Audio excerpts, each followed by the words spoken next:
I'll tell you when it's going. I'll just do a thumbs up. Kaya.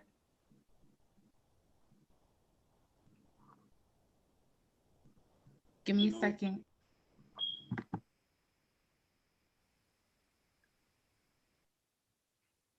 I'll tell you when it's going. I'll just do a thumbs up. Kaya. All right, we're live. Okay, hey everyone. I am Taraya Highland. I'm one of the co-founders of the Delaware Black Student Coalition, and I'm super excited to moderate this conversation with all of the amazing DBSC members and some of our co-founders today. And today we're just going to be talking about our experiences as Black leaders within Delaware education or within education in general. And so I'm just going to start the conversation off with some of the panelists introducing themselves. So I'll definitely start with you, Lauren. Hi, so my name is Lauren Hicks. I am a senior at Mount Pleasant High School up here in Wilmington, Delaware. I am the president of our Black Student Union. I am also a co-founder of the Delaware Black Student Coalition, and I currently hold the role of secretary in regards to taking notes, agendas, whatnot, things like that. Okay, thank you, Lauren. Rochelle. Hi, I'm Rochelle Gay. I'm a sophomore at Mount Pleasant High School, and I'm really excited to be doing my first panel with the DBSC members. Yes, Rochelle. Olivia. Hi, my name is Olivia. I go to Early College High School in Dover, and I'm really excited to do this as well. Yes, I'm super excited to have you. Micaiah. Hi everyone, I am Makaya Taylor Islam. I'm a junior at Del Castle Technical High School. I'm junior class president, student council president, and a co-founder / president of the Cultural Awareness Club at Del Castle. Yes, Yancy. Hi, I'm Yancy Hollis. I'm a sophomore at William Penn High School. I'm new to DBSC and I'm new to advocacy as well. So I've been just trying to get into the touch and feels of stuff and starting to start the BSU at my school. Thank you, Yancy. Jalen. Hi, my name is Jalen Valentin. I am the founder and president of DMA Speaks at Delaware Military Academy. I'm also the vice president of the Successive Cultures, and I'm glad to be a new member of DBSC. Yes, we're super excited to have you. Kaylin. Hi, my name is Kaylin Parker. I'm a senior at Dover High School, and I am a co-founder of our Black Student Union and the president. I am the president of the Kent County Youth Council of the NAACP, and I am a co-founder and the chief of regulation and policies of DBSC. And I'm super excited to have this conversation with everybody. Thank you, Kaylin. Quincy. Hi, my name is Quincy Gibson. I'm a senior at Dover High School, and I'm a new member to the Delaware Black Student Coalition, and I'm also the president of my Delta chapter at school. Yes, Quincy. And Elise, I'm going to come to you last. And can you also talk a little about what DBSC is? Yeah, absolutely. My name is Elise Sampson. I'm a junior at Smyrna High School. I am the founder and leader of my respective Black Student Union. I also serve on the State Board of Education as the student representative. I am my class president. I'm an SGA officer. And of course, I'm a co-founder of the Delaware Black Student Coalition. And so I guess I'll kind of talk about how we were founded. It was I think the 6 of us. I always get it wrong. I don't know if it's the 6 or the 7 of us. And then we have our advisor, who is Representative Sheree Moore or Ray Moore. And we just really started out as a group of friends who all had the same vision and the same goal for Black students to be able to come together around the state of Delaware and kind of have a safe haven. So we like to think of ourselves as one gigantic statewide Black student union. And we are just really here to amplify and empower the voices of Black students, put them in touch with professionals, put them in touch with these stakeholders, these policymakers, so that Black students have a direct say in education that affects them every day. And if I didn't cover anything, you guys are always free to touch up where I missed. Yeah, you definitely covered really what we are. That was super powerful. Thank you, Elise. And I'm really just going to hop right into it. And I just want to thank everyone for coming in today and watching us do this panel and discussion with, our fellow some of our amazing DBSC members. So I'm really just going to hop right into it and just ask you guys, do you ever feel overlooked as a student leader? just share a brief overview of what your experience has been like as a Black student leader. And do you ever feel, like I said, overlooked or not taken serious because you are a student leader or a Black student leader? Feel free to hop in. I feel like I've definitely felt overlooked as a Black student leader, even in a majority. Ooh, my light just went out. 1 second. Even in a majority Black school, I felt like even if I was speaking to people that might be able to create change, I was always not taken as seriously as other people, or I was seen as a child before I was seen as an activist or a leader. I felt like I wasn't taken seriously in what I was passionate about, and I felt like my passion wasn't reciprocated even by Black admin or Black people in school who worked for the school. So that was just my experience. Yeah, I will definitely like piggyback off of Kaylin and her point as far as like Black admin goes. I will definitely say that, you know, with the name I'm making for myself and like the reputation I have, I'm able to be seen more now given the platform that I had. But in the beginning, I went to my Black administrators in hopes to start everything I wanted to start, and I just was not seen or given the answers that I wanted to be given. So I think that's something that a lot of the students on here have dealt with, is having adversity from your own people and going to them first and thinking that you will get answers from them, and they're not always the place for you to go.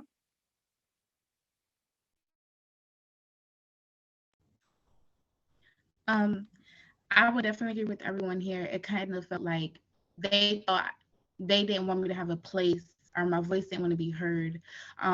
There's been plenty of times where I've went to admin before everything happened in 2020, and they just overlooked me because I was a student. I wasn't so quick to jump to race, but as I saw it was repetitive, it was only happening to me and not anybody else. So I definitely said I kind of felt overlooked, but I just had to learn how to put myself in power. I can definitely relate to that.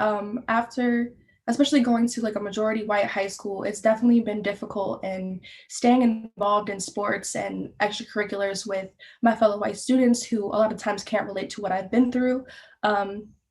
Even like teachers who haven't gone through what I've gone through or experienced what I have. And I feel like when I stepped up and finally put my foot down, I was met with a lot of animosity and resentment just for creating conversation that really people avoided to have.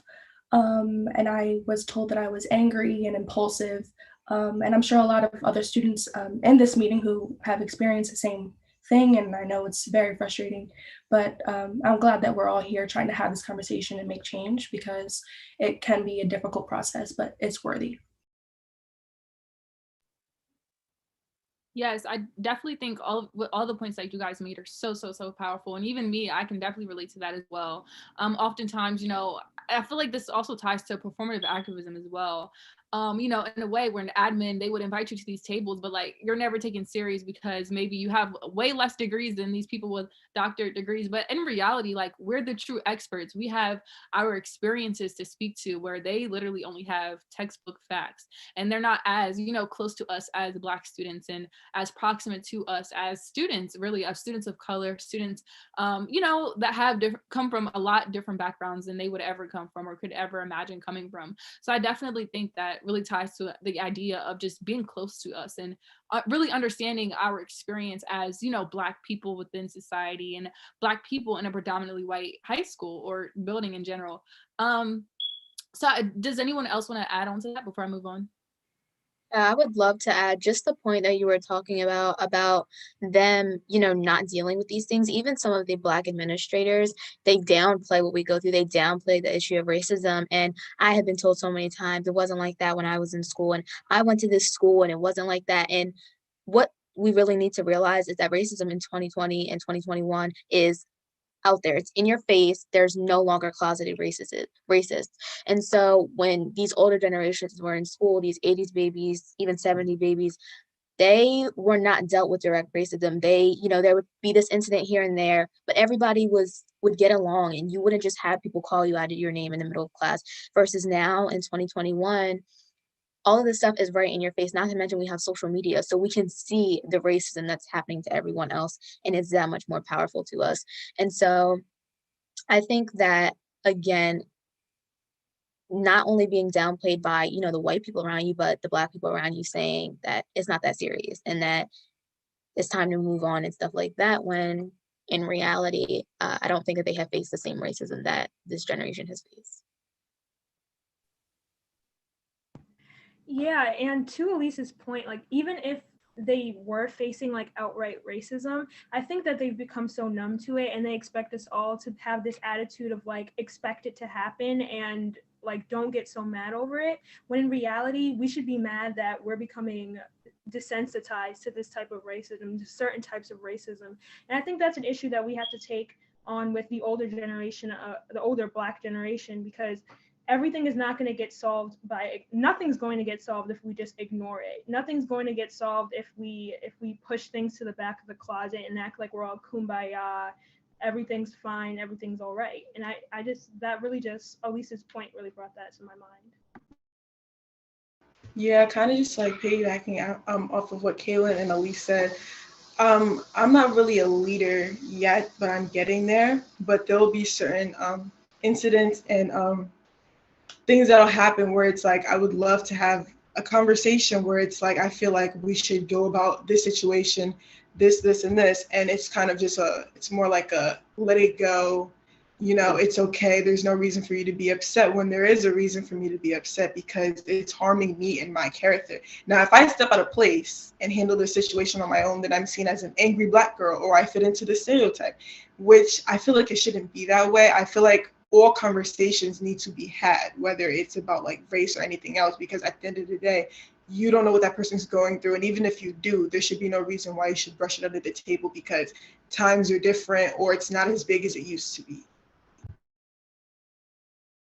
Yeah, I also agree a lot with everybody and how they're saying that. And I also feel like there's also another part to being a student leader, and it's not just the other race, it's the people around you in your community. Because for me, as I'm not as new, I'm just new to the activism and the advocacy for minorities and Black students in my church community, and trying to start things and be a leader for other people. It's kind of a setback, especially for me, because I'll try to do something, but it's like, oh no, you're still young, so you can't do this or you can't do that, but you can do this under this, but this will still be under this. No, I want to do this under me and what I want to do, but it's sometimes it hold you back. So you have to be assertive.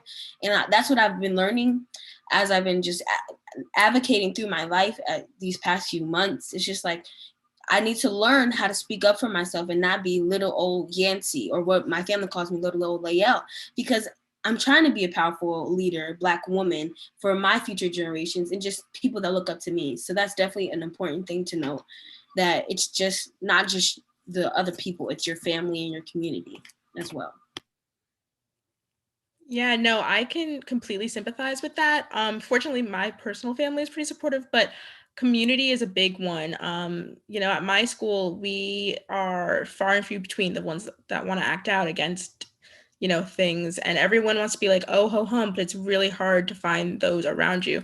And so, yeah, I can sympathize. Like, everyone wants to tell you, I don't want to, you can't do this, you can't do that, you can't do this, you can't do that. But like someone just said in the chat, this conversation example of you trying to take that extra step and go beyond. I didn't see who said it, but props to you. Yes, I wanted to say that too. Like, you guys know it's one of my biggest pet peeves when you say I'm not a leader yet, because really you are. Like, you're inspiring so many people, myself included. Like, I get so much strength and encouragement when I look at you guys.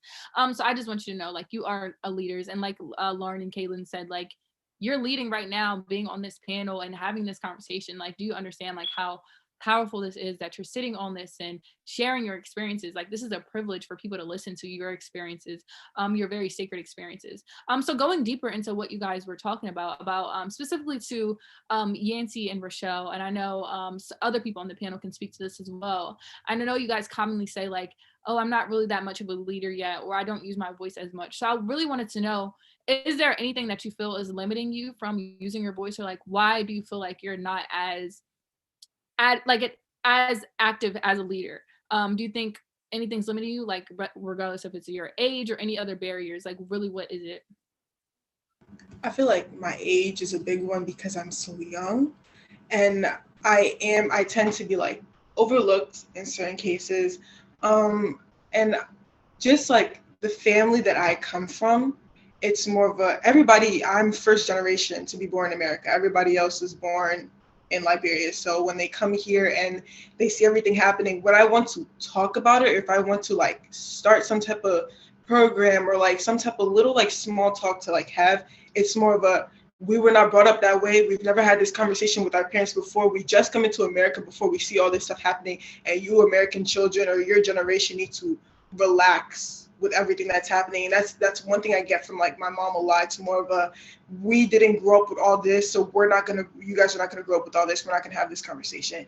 And it goes back to like the conversation we're just having about like feeling limited. And I like, honestly, personally, I feel like as like, even though I'm just 15, I feel like I can make a difference. And I honestly need to like stop looking at the fact that I'm so young. Because there are kids out here who are literally my age and they're like stopping the world. So I feel like I would hate to say like, oh yes, my age is a factor, and like, you know, other people I feel judged, but at the same time it's like, who cares? I would say that I don't want to say my whole community, but certain aspects of my community and those around me is what holds me back, because there's always someone that personally in my ear saying, or you don't want to go too far with that, because you never know what people may say about you, or you don't want them to label you. You don't want them to picture you as a angry Black woman where you're just passionate. So they're supportive, but it's kind of like the way that you're trying to be supportive, it's not working. It's not pushing me further how I'm supposed to go. It's holding me back because I'm worried about the stereotypes that are being put on me. So I wouldn't say that's causing me to hold myself back. So it's kind of me worrying about my community and how my community feels about how far I want to push myself.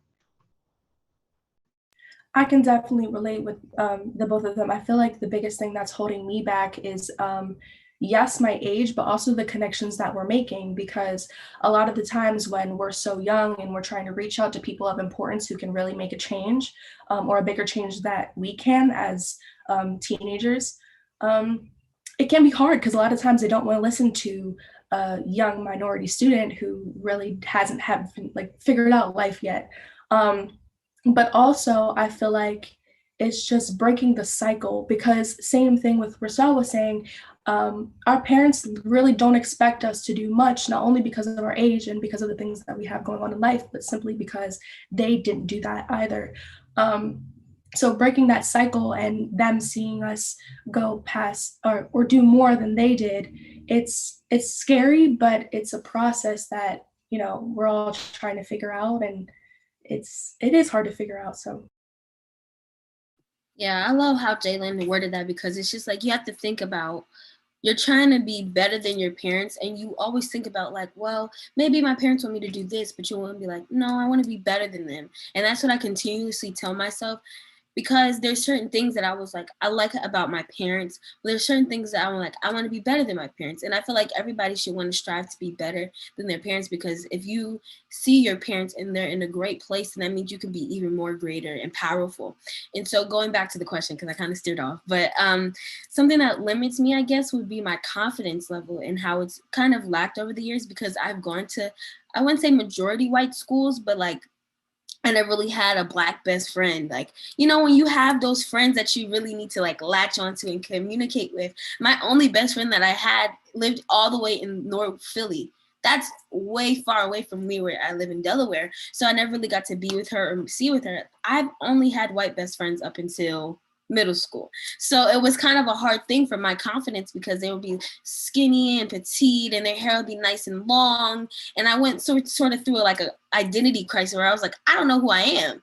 I need to get this together. And so now that I'm learning and growing in high school and seeing these things, and I'm like, oh, whoa, girl, you was a little mess right here. You need to get that together. And as I'm doing that, I'm learning more things and learning how to advocate for me, and not only me, for the girls that look down, that look up to me. I can say like, okay, I see you. Like, you know, let's get this together, because you don't need to be like me. We can work on this. So that's something that's limited me, but I'm starting to like get out of that shell like a hermit crab. Like I'm trying to like, you know, peek out and see and taste the water and stuff like that.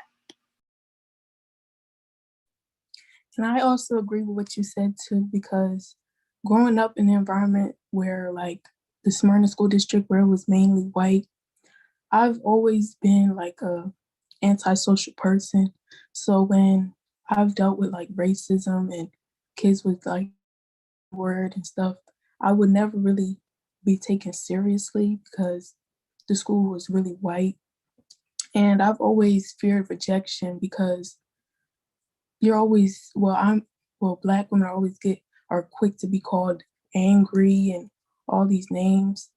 So, yeah. Yeah, I think everyone has made amazing points so far. And I definitely think that like the whole angry Black woman thing is real.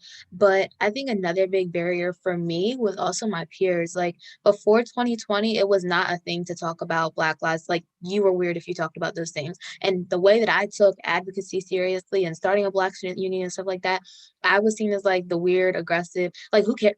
Their outlook was who cares about that stuff? Like, you know, be friends with, especially living, like Olivia said, in Smyrna. A lot of these kids have grown up with each other over the years, have dealt with the racism and swept it under the rug and acted like, you know, everything is cool and cordial. And that wasn't me. I was always the one to speak up. So not only are you getting pressure from like white society, but you're also getting pressure from your Black counterparts who are kind of telling you like you're being weird for talking about that stuff, you know, calm down. Yeah, I was the outlier. And so as, you know, the years have progressed and stuff like that, and these things are becoming more, you know, in our faces, I think it's crazy to see people who told me that I need to chill out, you know, speak about these same things, or, you know, get involved in politics, or get involved in speaking out and being an activist when I did it in 7th, 8th, 9th grade. It was weird of me. Yes, I'm sorry. Go ahead, Kaylin.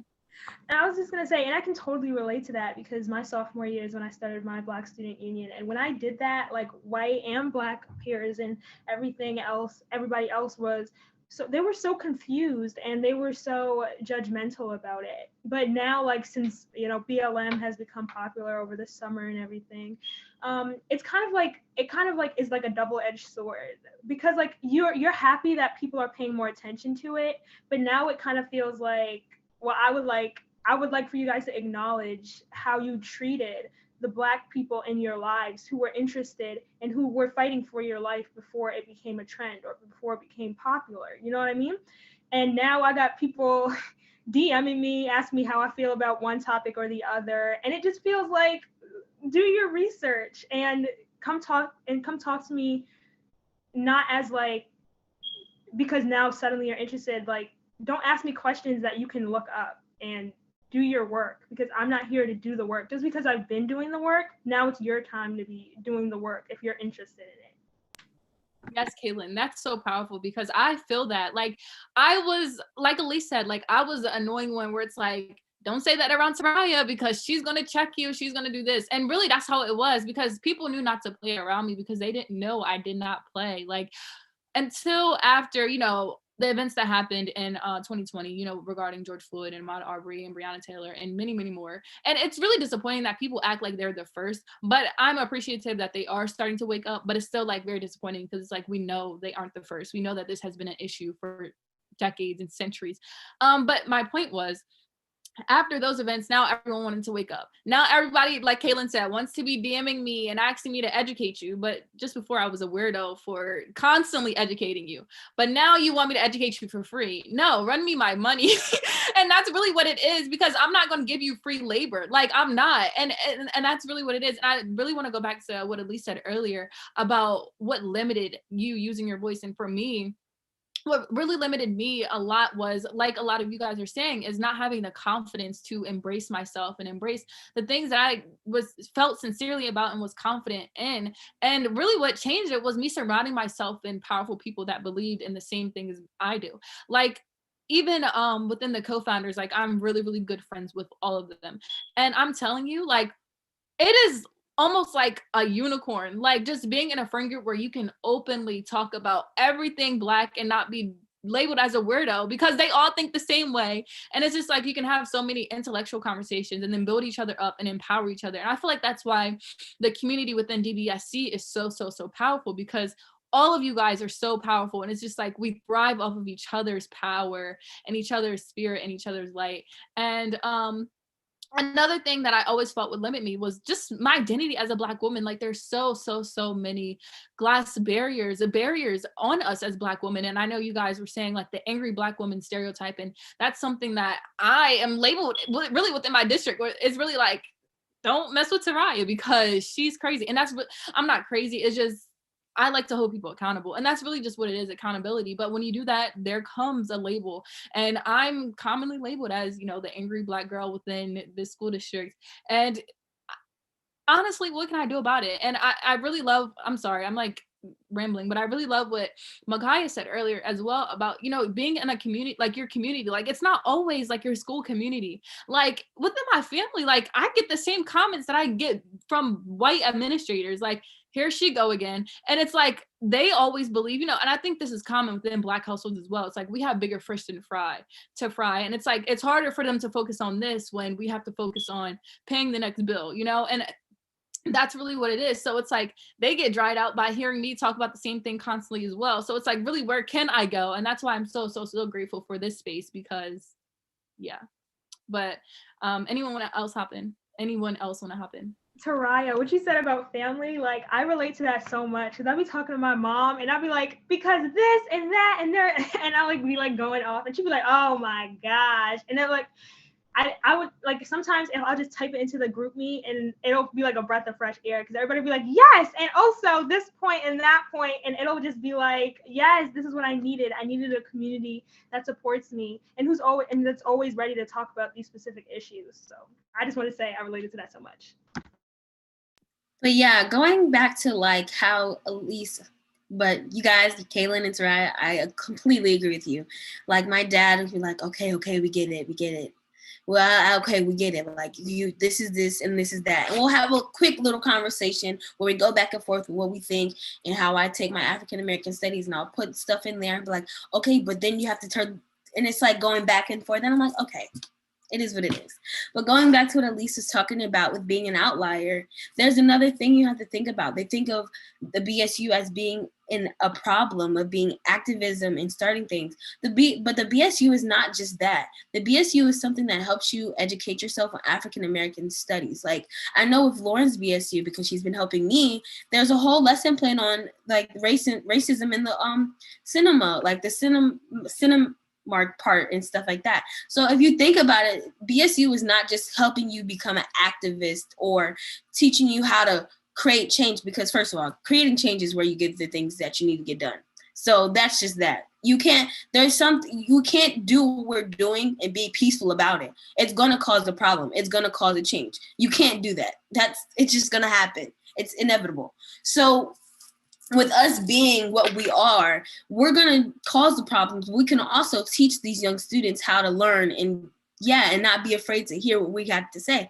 Because like Taraya was saying, you want to start now, but a couple years ago, I was trying to get you to learn and beg you to learn. But now it's, oh, George Floyd died. Oh, Ahmaud Arbery died. No, babe, it's time. Let's do it now. Let's go Google. You got Google Scholar. It's very repetitive now that you see it and you like, oh, okay, I see how it is now. So that's just something I was like, caught on to, but yeah. Definitely with Kaylin, it is not it's not something that's supposed to be easy.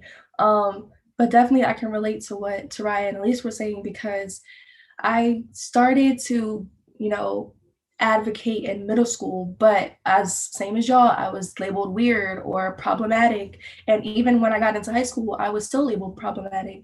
And the same thing with at home, it's like, because I have multiple ethnicities, my mom is a white passing Hispanic. She does not relate whatsoever. So when I, talk about things that I'm passionate about, and when I talk about the problems in our systems and the problems with the school to prison pipelines and just a whole bunch of range of topics that we have in our country that need to be fixed, it's just like, oh, here she goes again, or oh, like you're just an extremist, why you shouldn't be a politician, like, or it's just a whole bunch of things that really deter me from doing what I want to do because I'm not surrounded by people who push me to, be part of the conversation. So I really appreciate you guys for that.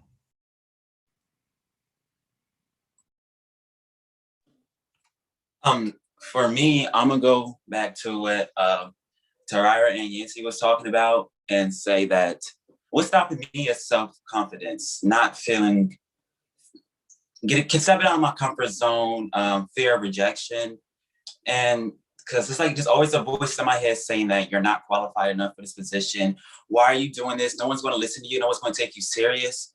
So that's just for me, it's the self-confidence. And by me joining DBSC, I'm gaining that every day. I really am. I'm stepping out of comfort zone and just hopping on this panel and talk to y'all about leadership. And it's just crazy though. But yeah, it's my self-confidence. I'm really working on that just to be a good leader. Yeah, like kind of just piggybacking off of everything everyone said, like with like conversations you have at home and stuff. Like I remember I was like walking through the mall and I was like, oh my God, Mom, like Lego got rid of like the police sets because of police brutality. Like I love that. My mom was just like, here you go. Like I told you to calm down with that. I don't want you to get too involved before something happened. And at the time, I was in Ursuline. So that's why she was so worried. She was like, I don't want you to be putting all this stuff on social media. And then the administration's looking at you, all types of weird. And I was like, yeah, but like you're shutting down my flame. Like this is what's getting me heated. And like touching off of what Olivia was saying about like feeling, oh, what was it? Oh my God, I forget.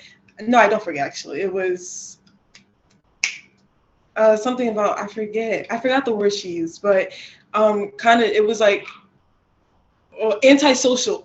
Being antisocial in like a predominantly white setting, I feel that 100% because like things will happen to me and I'll keep my mouth shut because I don't want anybody to say anything to me and then like say, oh, this is how she's feeling, or it's like it's taken the wrong way. Like with everything that happened like this week with my sister's teacher using a word that she was supposed to use, I was even scared to go to my parents about it because I didn't want them to think that, oh, I was trying to get involved in something that had nothing to do with me or that I was trying to get myself in trouble. So I just never said anything. So I brought it to you guys and I heard what y'all had to say.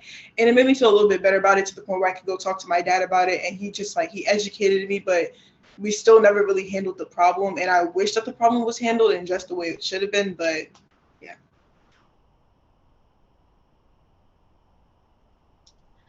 I totally do relate to what everybody was saying, especially about how this is something I was passionate about probably a couple years ago. You didn't want to hop on the train.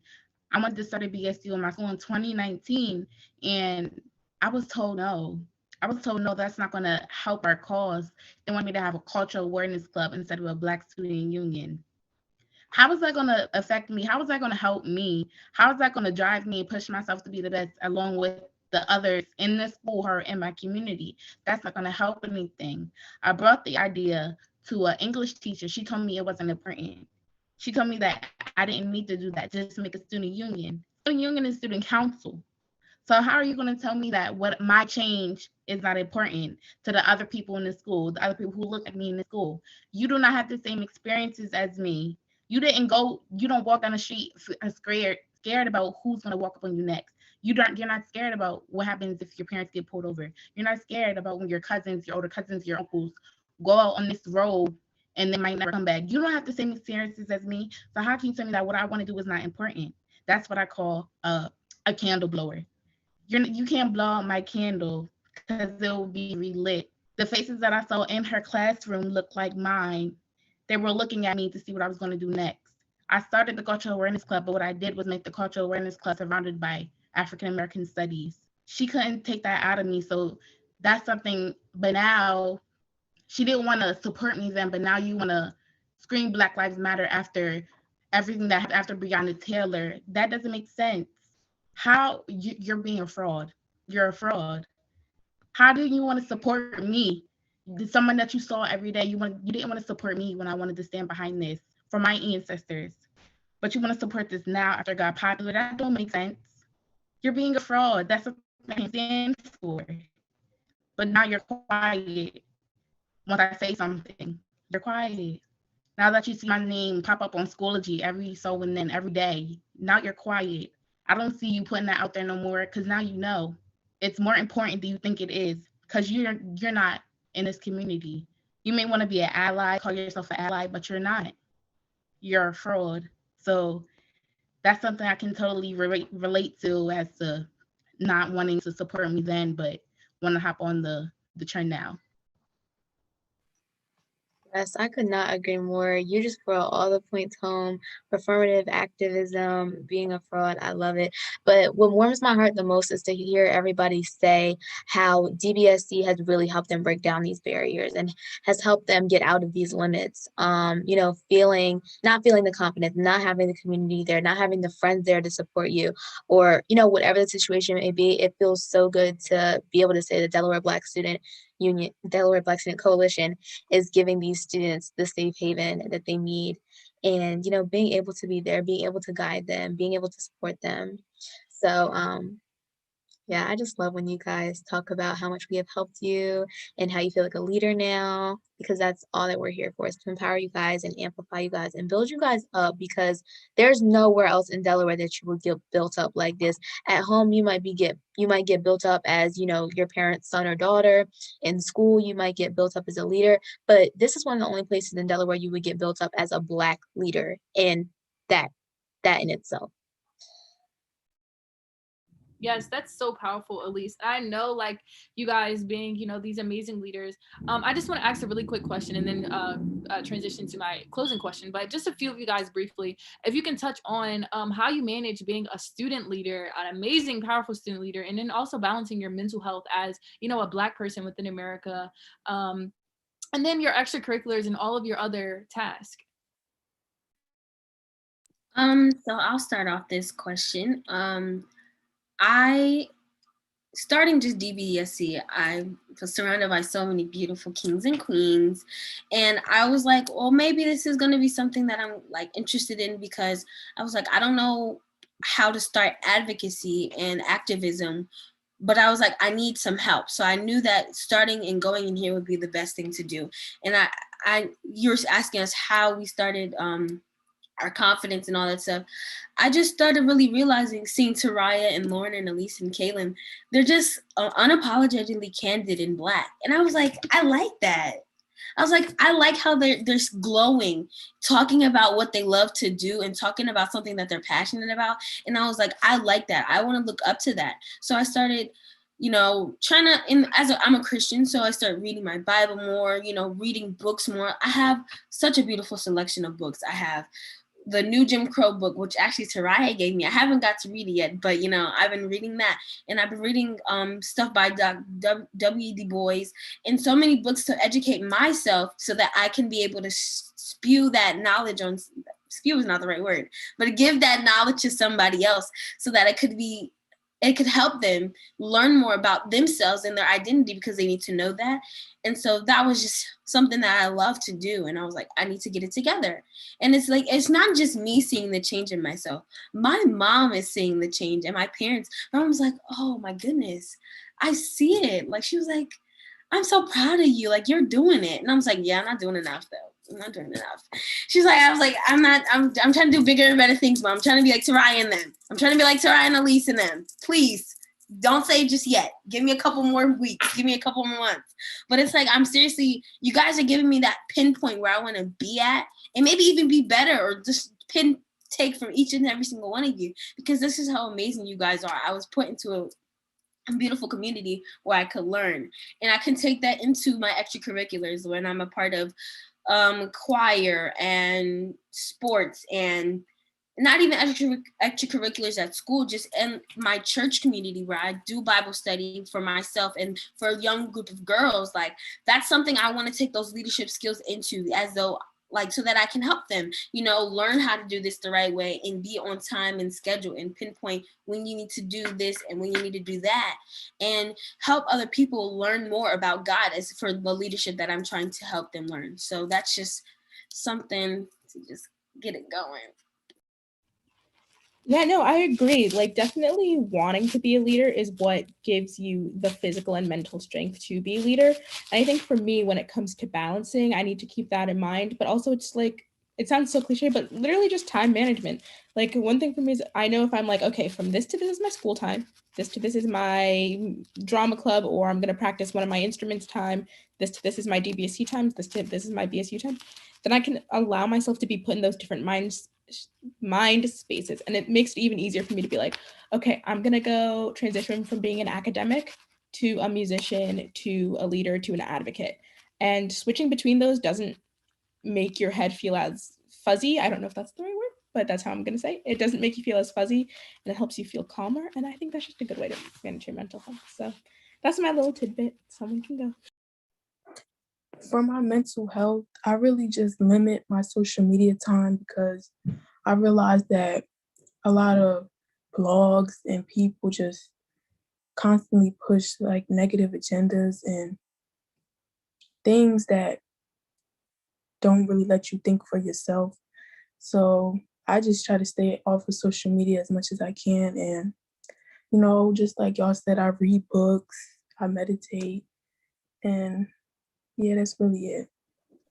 Yes, I need to take y'all pics. I was just thinking like I mean not pics, tips. I was just thinking like I'm gonna sit this one out because I do not have a work-life balance. Like y'all know I'm always on somebody's Zoom. But I definitely want to wrap up with what do you guys expect to gain from DBSC? What have you already gained? And I know you guys have mentioned this briefly already. But just like what are you gaining? How are you already benefiting? And then also what do you expect to gain as we are new and you all are fairly new members? And yeah, I would love for everyone to speak on this. Okay, so I'll go. I'll say, like, first off, just networking in general. Like, I usually don't have conversations like this on a daily basis. So it's good to have, motivators and people who have the same goals as me. And that I feel like that definitely has kept me pushing, especially during the school year when we have a lot to prioritize. Um,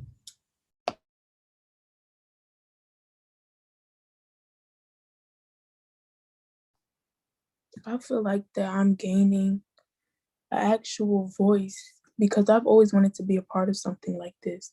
And I've never really had a chance to express my opinions and my views on certain issues. So that's what I feel like I'm gaining, and I'm actually learning more.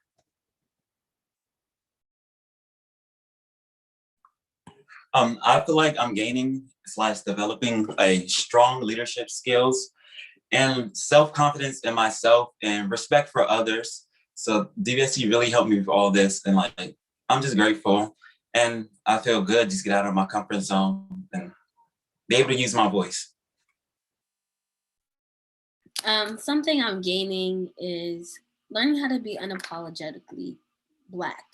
And that's something I have been trying and struggling to learn how to do because it was just like, I don't know how I feel about being that person that everybody looks up to. I don't know. Like, am I scared that I might fall or do something that people be like, oh, but you said you're all Black, pro Black. Like, what are you doing? So it's something I'm just like, I don't know. So I've been working on that with you guys. Just the many conversations that we have help me tremendously. Learning how to talk and use certain words and use certain sentences helps me so much. And just talking with like everybody that's going to college, it's like, okay, well, I know I need to do this and do that. And it's like, it's not just helping with being an activist and an advocate for Black students. It's helping me to be a better person in general and be a well-rounded student. I know, I mean, and we're joking around how not everybody's balanced or something like that. It's stuff like that. But honestly, if we really think about it and really look at it, you may not be balanced, but you're getting it done. You're a rock star. And so there's things like, it's just like, wow, that's something I can look forward to and take in and do what I need to do. Yes, and now I want to briefly direct this to the three general members. I mean, not general, co-founders on the panel right now. Where do you guys see our vision going for DBSC? What do you guys expect to happen in the future for DBSC? And what are your list maybe one of your goals for DBSC? And like I said, your vision. I can start us off. I have a vision of DBSC going so far, especially with us now recruiting college level students as well as middle school students. I definitely see us going down to the younger grades, as time goes on. And now with our mentorship opportunities, we are getting professionals to come in and mentor college students. So seeing our vision, seeing how much our vision has grown thus far just leads me to know how much our vision can grow for the future. There's so many things that we have in store that I don't want to, let you guys in on yet. I guess it'll be a little surprise or whatever. But yeah, I really am just so excited to see how far everything goes and be there again. Like my whole thing is being there for the Black students, giving them a place to feel welcome, giving them a place where they know that they can come talk about anything, even outside of advocacy and stuff like that. Like we are friends, we are family. And so being that to students in Delaware is the most important thing.